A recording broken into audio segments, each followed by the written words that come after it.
guys, welcome to the channel. In today's video, I'll be giving you guys a quick overview on the brand new 6-star Arcanist Tooth Fairy, and I'll basically be telling you guys whether or not you should summon for this character. But before I get started on the video, make sure you guys comment, like, and subscribe, and also turn on post notification bell so that you guys can always stay tuned as I post new videos. Really appreciate it. And if you guys are new here on the channel, I have a Discord server, so if you guys have any questions, you can head on over to the Discord server by going to my channel description. You see the server link there, and I also post a server link in the comment section down below. But anyways, let's not waste any time. Let's hop right into the video. So as you guys may know, we have the brand new 6-star Arcanist Tooth Fairy, and so far this character is absolutely amazing. So right now I have her at Insight level 2, level 49, and I was able to obtain her Psycube. Now the best Psycube for her is the one that you can obtain in the event. It's literally Beyond Wonderland. This is literally the best Psycube for her. But before I go into more details about this Psycube, let's talk about her skills. So the first thing we have is her health arcane skill. So she does a mass healing, restores HP equal to 80% of the caster's attack to all allies. This healing effect gains an additional 30% critical rate. So this is just a simple arcane skill. It basically has mass healing. She's able to restore her allies' HP, and on top of that, the healing effect has additional crit rate. So basically the crit rate means that her healing, she can basically do more healing because the crit rate affects her healing. So that's pretty much her arcane skill. Now when we look at her second arcane skill, which is going to be a debuff, she deals 450% mental damage. It's a single target attack and inflicts 1 stack of confusion on the target. It will last for 1 round. Confusion basically means critical resist negative 25%. This can stack, and each stack is timed independently. So basically her debuff, she's able to reduce the enemy's crit resist, and this is extremely important because if you're able to land a crit on an enemy with her ultimate, she can basically purify your whole team. So basically her debuff, you want to use her debuff before you use her ultimate. That's basically what her debuff is. And not only that, her debuff can also benefit DPS characters like Melania, Eternity. It could basically benefit every single DPS character because you're reducing the enemy's crit resist, which allows your allies to land more crit. And then when we look at her ultimate, 1 target attack deals 500% mental damage. This attack has a 30% critical rate.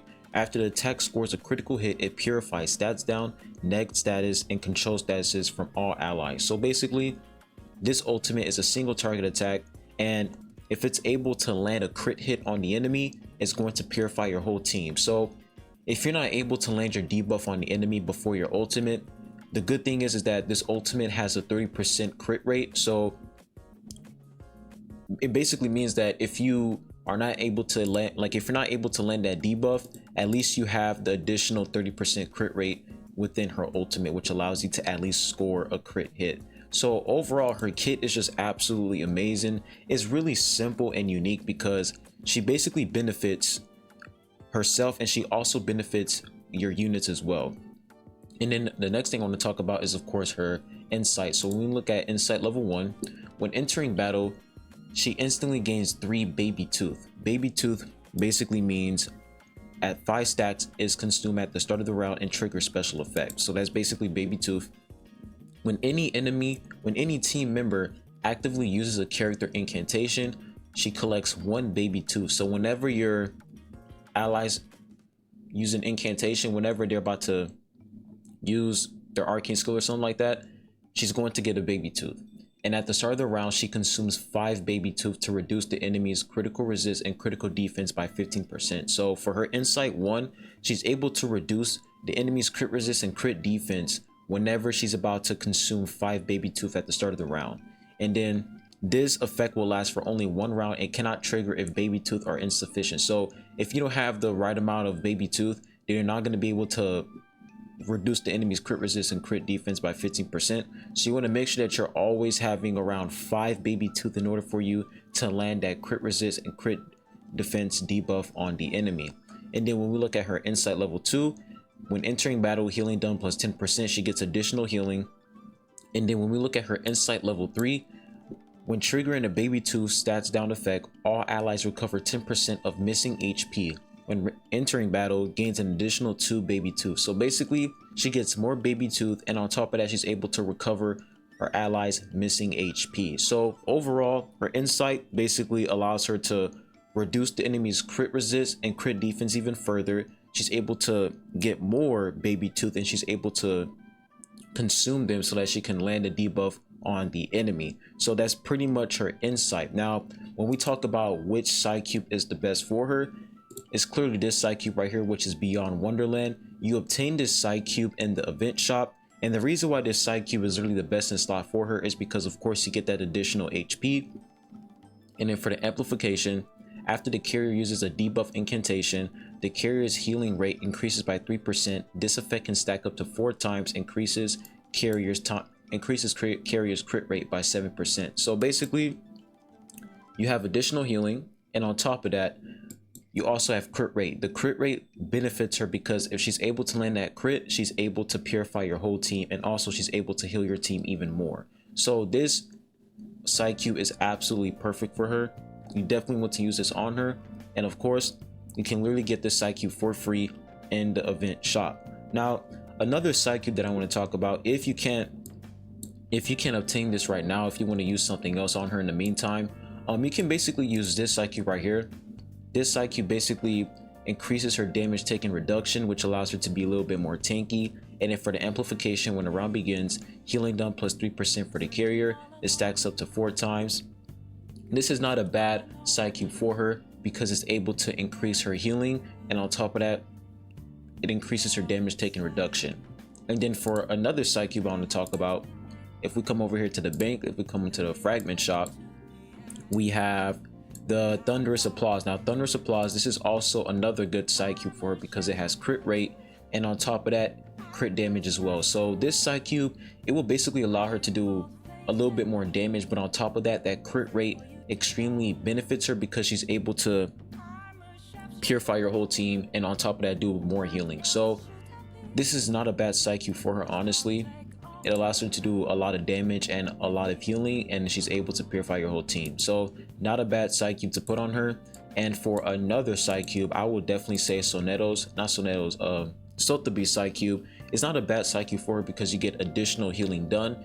And then when we look at the amplification, when the carrier casts a basic incantation debuff, HP plus for the ally with the lowest HP percentage. So this side cube allows her to heal your ally who has the lowest HP, and on top of that, it increases her healing done. So overall, those are like the best side cubes that I can think as of to right now.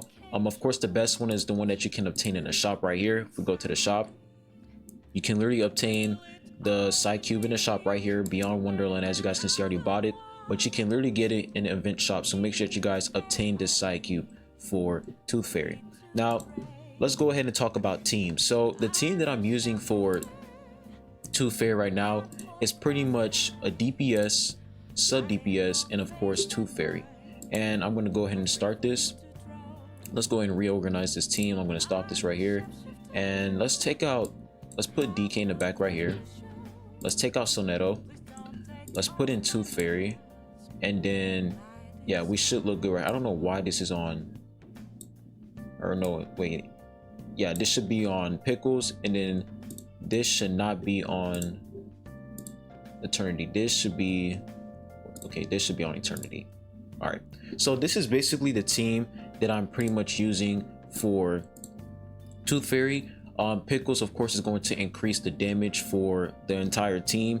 Eternity is there for basically damage, and Tooth Fairy is there to basically apply the crit resist to the enemy. She's there to purify all the debuffs, and she's also there for healing. So this is pretty much the team that I'm using, and of course DK is there whenever Tooth Fairy is going to die. DK is going to come in and replace Tooth Fairy. So let's go ahead and start this. Now, you guys already know whenever I'm testing a character, I always do the Numa analysis because I feel like this is the best level to test your character. So I'm going to go ahead and place the debuff first. So if we look at this, it says deals 150% damage and inflicts 1 stack of confusion. So we're going to go ahead and inflict this on this enemy right here, and then we're going to use Eternity, and then let's go ahead and enhance her arcane skill.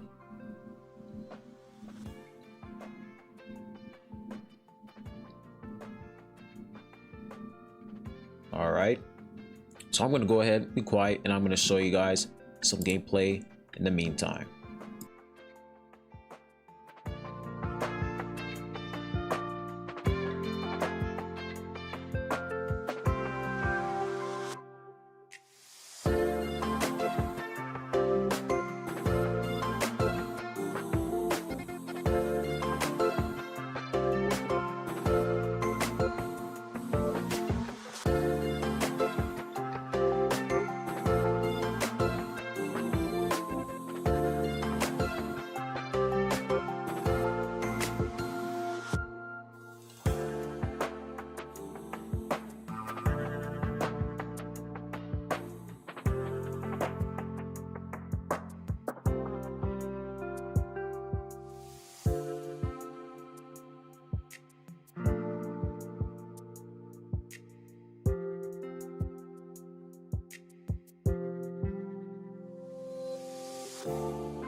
And that was pretty much the showcase for Tooth Fairy.